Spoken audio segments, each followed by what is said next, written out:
Hey everybody, how's it going? I thought I'd continue going with the whole 40k RPG aspect and do a video on Dark Heresy supplemental books.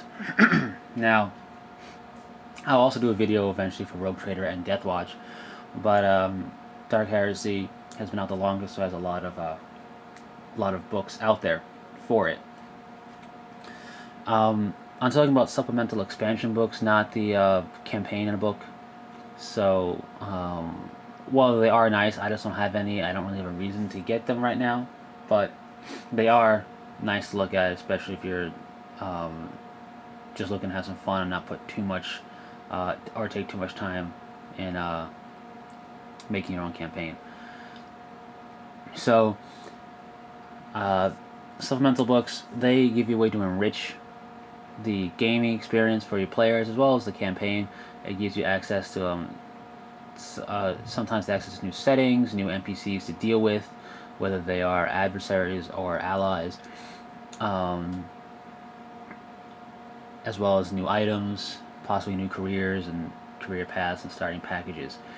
There are a lot of books out there. I have a decent amount of them, and I've pretty much narrowed it down to the two I think are the best for just anybody to pick up. The one on top, Inquisitor's Handbook, we're going to talk about first. This one's from Black Industries when it was still around. I imagine the Fantasy Flight's reprint of that book is the same exact thing, just, printed by Fantasy Flight. So basically this has a lot of stuff in it. It has Forge Worlds in it. So if you want to be from a Forge World, you can do that. It has stuff if you are mind cleansed. It has stuff if you are an orphan for one of the scholar progenitor or something like that. I forget what they even call it. They have starting packages, alternate starting packages for all the careers. They got me hitting the camera. They have alternate career paths. So if you get to a particular rank and you meet the prerequisites to what's it called, to go down that particular alternate career path for that particular rank, and your GM allows it and you have a good reason to do it, you can do that. It further spices up the characters. So if you have two assassins, let's say, in a party, they can be really different depending if one chooses a different starting package, or one has choose a different alternate path once they get to high enough rank. Provided your players want to do that, they can be really radically different. It also offers the starting packages. What they offer is they change some of your starting talents and skills for different talents and skills or different gear or whatever it is. And the worlds, like having a Forge World or Mind Cleanse or being an orphan, also gives you starting talents and skills and quirks like that. So that is very nice. As far as items go, there's tons of warrior items. There's tons of weapons, armor, and equipment in the book. It really differentiates it. I could have a lasgun, and you could have a lasgun as far as players go in that utilize the Inquisitor's Handbook, and we could have lasguns that operate differently. So that's pretty cool as well. There's some exotic weapons out there, and what's nice about not just this book, but most of the source, like expansion source books out there is like the items don't become useless as you get higher in rank or things like that. And that's, I think, an aspect of the 40k RPG in and of itself. In fact, some of the items in the Inquisitor's Handbook are really hard to get until you get high up there in rank. So that's a nice little aspect as well.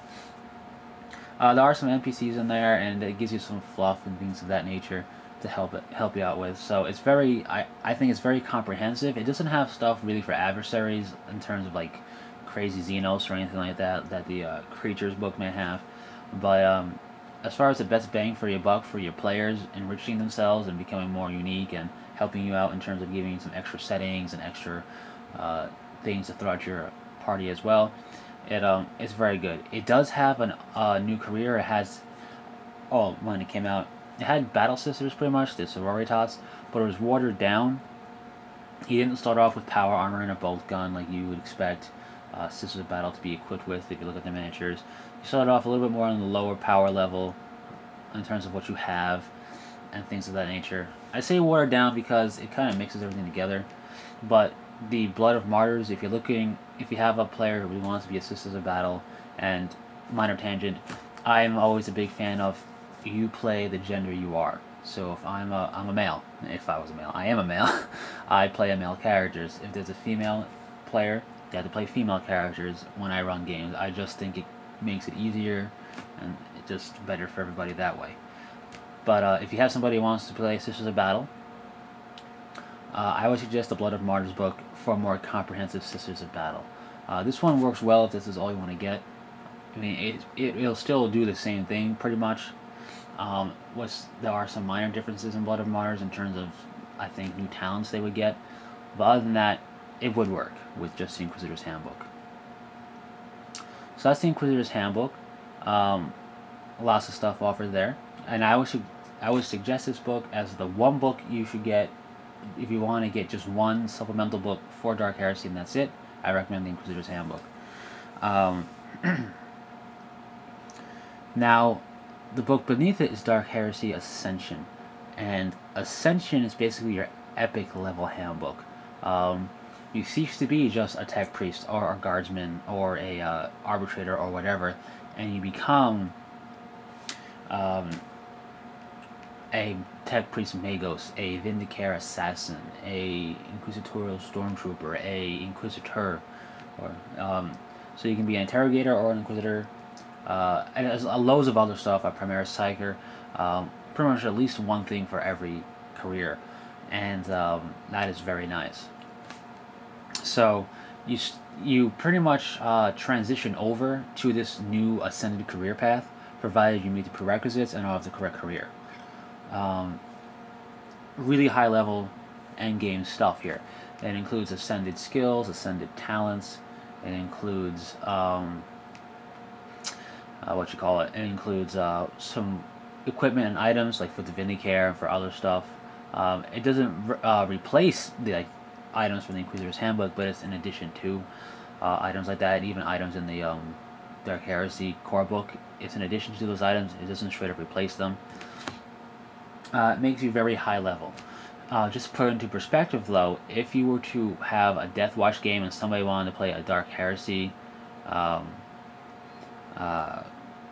character in a Death Watch game for whatever reason you allow it, you would have to have them be a particular career, of course, and then ascended to a particular level using the Dark Heresy Ascension book in order just to compete with or be not so much compete with, but be on the same plane as a starting level Death Watch. So that's kind of like the power level difference there from Dark Heresy to Death Watch. Even just for a pure Dark Heresy game, this is how you get real end game stuff. Maybe you want to make a really high level game to start off with anyway. For whatever reason, you could do that. But this is for the players who have earned it. Let's say you're doing a very long campaign. The players have earned the right to become essentially less expendable.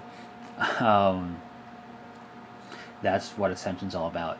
And like I said, ascended career paths, ascended skills, ascended talents, and war gear to go along with those career paths in there. And which you could be an Inquisitor, a Vindicare assassin, a Magos, stuff of that nature. So those are the two books.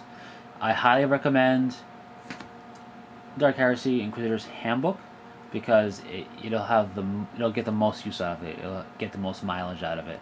That on top of that with your core book of Dark Heresy, and I think you'll be very happy with the way it can enrich your experience. I think you'll be happy with that. Now, Ascension, like I said, is more of an endgame thing. I don't recommend it less than the Inquisitor's Handbook because it's a bad book. That's not the point. It's because it's really only for those endgame scenarios.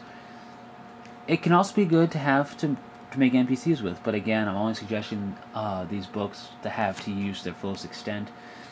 And as I said already in the videos, my thoughts on these books. Now, could you use these books outside of Dark Heresy? Yes, you could use them in Rogue Trader and in Death Watch. You can utilize the war gear, the NPCs, the worlds, whatever it is. You can even make Inquisitor NPCs with Ascension to go with Rogue Trader or Death Watch, things of that nature. Lastly, in closing, I want to say there is a book coming out for Dark Heresy that I am looking forward to. It's not out yet, but I will be picking up when it does come out, called Demon Hunter. And it gives you, if Blood of Martyrs was the Auto Hereticus book, Demon Hunter would be your Auto Malleus book for the most part. And that's pretty cool. It has rules for the Grey Knights in it, which is why I'm looking forward to it. And I imagine, I don't know if it's going to be you be able to play a Grey Knight because they're Space Marines and Death Watch is the Space Marine game, but it may be. I don't know. At the very least, it's how to interact with them, and they'll have some NPCs, probably Grey Knights. I imagine that's more of an Ascension level expansion book because Grey Knights are very elite. So that's that for the most part. Hope people enjoyed, and I hope it was helpful for anybody who's just getting into Dark Heresy and sees all these books and goes, are they worth it? They definitely can be, and I think the best bang for your buck, if you're going to get just one book to start off with, would be the Inquisitor's Handbook. And should you ever get to the level where you're going to be high level characters and endgame characters, then Ascension is something to look at as well. Anyways, until next time, take it easy.